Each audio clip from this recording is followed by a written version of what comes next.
বন্ধুরা তোমরা সবাই কেমন আছো? আশা করি ভালো আছো, আর আমিও ভালো আছি। মৌসুমি অফিসিয়াল চ্যানেলে তোমাদের সবাইকে স্বাগত জানিয়ে আজকে চলে এলাম পুজোর প্রসাদ শেয়ার করতে। তো দেখো আমি সবে পুজো দিয়ে এলাম, আর এই দেখো সিন্নি মেখেছি। সিন্নি অনেকটাই মাখা হয়েছে, তো খেয়ে নিয়ে দেওয়া হয়ে গেছে, অনেকটাই খাওয়া হয়ে গেছে। আর এই দেখো গোটা ফল দিয়ে পুজো দিয়েছি, আর ফলগুলোকে আমি এখন কেটে তারপরে সবাইকে দেবো। তার আগে সিন্নিটা মেখে নিয়েছি।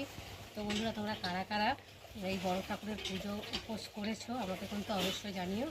তো আমি দেখো উপোস করে আর সিন্নি মাখছি, আর এখন সিন্নি খাওয়া হবে তার জন্য মাখলাম, আর ফলগুলো কাটবো।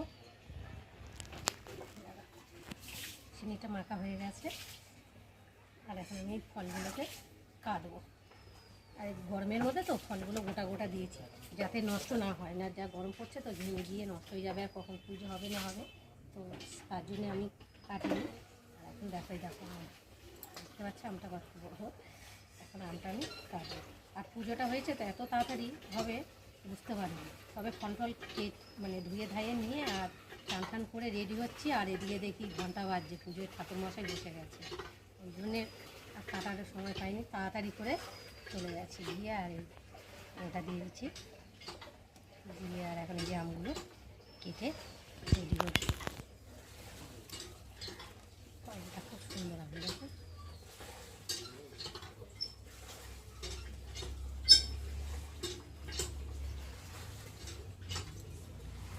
তো আমার লাল পাড়ের শাড়ি আছে, পুজো দিতে গেলে লাল পাড়ের শাড়ি পরতে হয়, তো আছে আমার, আমি পরিনি কেননা কাদা কাদার মধ্যে বসতে হবে তো দাগ টাগ লেগে যাবে ওই জন্যে, আর তার জন্য পরিনি। আর দেখো অল্প করে কেটেছি, আরও কাটবো, কেটে তারপর সবাইকে দেবো। আর তার আগে ফল কেটে প্রসাদ সবাইকে দিয়ে খেয়ে নিয়ে তারপরে ঘরে উঠবো চান করে, না তো বড় ঠাকুরের পুজোর প্রসাদ ঘরে তুলতে নেই, তার জন্যে সবাইকে দিয়ে চান করে ঘরে উঠবো। তো চলো আবার দেখা হবে, টাটা।